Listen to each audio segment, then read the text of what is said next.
Hello viewers, welcome back to my channel Bashundhara recipe. আজকে আমি আপনাদের সামনে খুবই সহজ একটি রেসিপি নিয়ে আবারও হাজির হলাম। আমার আজকের রেসিপি হচ্ছে পাউডার দুধ দিয়ে রসমালাই তৈরি রেসিপি। চলুন ভিউয়ার্স, রেসিপিতে চলে যাই। রেসিপির জন্য এখানে নিয়েছি 10 টাকা দামের 2 প্যাকেট দুধ, নিয়েছি একটি ডিম ফেটিয়ে, নিয়েছি চিনি, আর এখানে নিয়েছি ঘি এবং বেকিং পাউডার।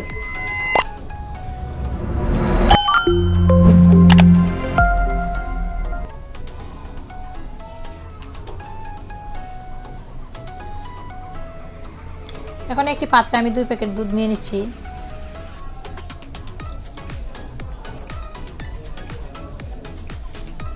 দিয়ে দিচ্ছি হাফ চা চামচ পরিমাণ বেকিং পাউডার, 2 চা চামচ পরিমাণ ঘি। এগুলোকে মিশিয়ে নিচ্ছি।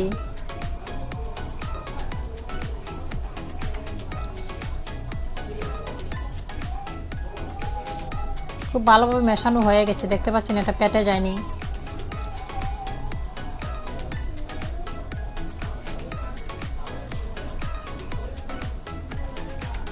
আগে থেকে ফেটিয়ে রাখা একটি ডিম থেকে এখানে দিয়ে দিচ্ছি 3 টেবিল চামচ পরিমাণ ডিম। অল্প অল্প করে ডিমটা মেশাবেন, একসঙ্গে দিতে যাবেন না।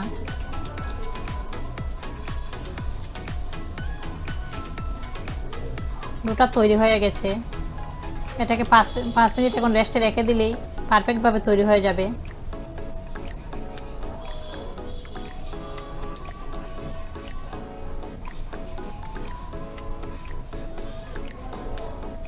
ঢাকনা দিয়ে রেখে দিচ্ছি 5 মিনিটের জন্য।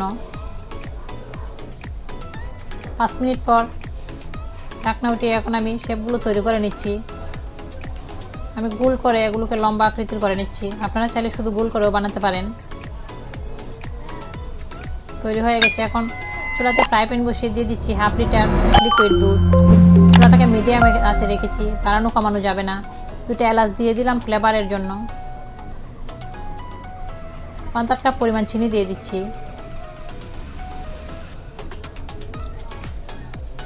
নেড়ে নিচ্ছি। দুধটা গরম হয়ে এসেছে, এখন দিয়ে দিচ্ছি রসমালাই শেপগুলো। ঢাকনা দিয়ে দিচ্ছি 5 মিনিটের জন্য। আমি আগে থেকে দুধটাকে জাল করে রেখেছিলাম, সেজন্য দুধটা গরম হওয়ার পরে আমি রসমালাই শেপগুলো দিয়ে দিয়েছি। আপনারা যদি আগে থেকে জাল করে না রাখেন তাহলে 2বার বা 1বার বলক আসার পর রসমালাই শেপগুলো দিয়ে দেবেন।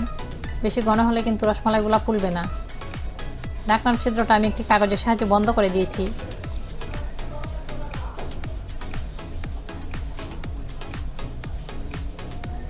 পাঁচ মিনিট পর ঢাকনাটা উঠিয়ে দেখিয়ে দিচ্ছি। দেখতে পাচ্ছেন রসমালাইগুলো ফুলে উঠেছে। ঢাকনা দিয়ে দিচ্ছি আরও 2 মিনিটের জন্য। 2 মিনিট পর ঢাকনাটা উঠিয়ে দেখে নিচ্ছি রসমালাইগুলো ফুলে উঠেছে, একদম ডবল হয়ে গেছে ফুলে।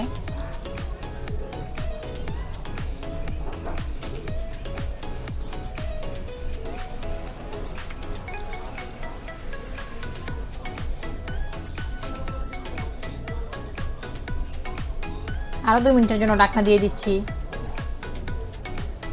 2 মিনিট পর ঢাকনাটা উঠিয়ে চুলাটাকে বন্ধ করে দিয়েছি। একদম পারফেক্টভাবে আমার রসমালাই রেসিপিটা তৈরি হয়ে গেছে। আমি একটা কেটে দেখিয়ে দিচ্ছি কতটা সফট হয়েছে, দেখতে পাচ্ছেন। খুব সহজভাবে আমি দেখানোর চেষ্টা করি। রেসিপিটা দেখার পর অবশ্যই লাইক কমেন্ট শেয়ার করতে ভুলবেন না। একটু ঠান্ডা হওয়ার পর আমি প্লেটে নিয়ে নিচ্ছি। আপনারা চাইলে ফ্রিজে রেখেও পরিবেশন করতে পারেন।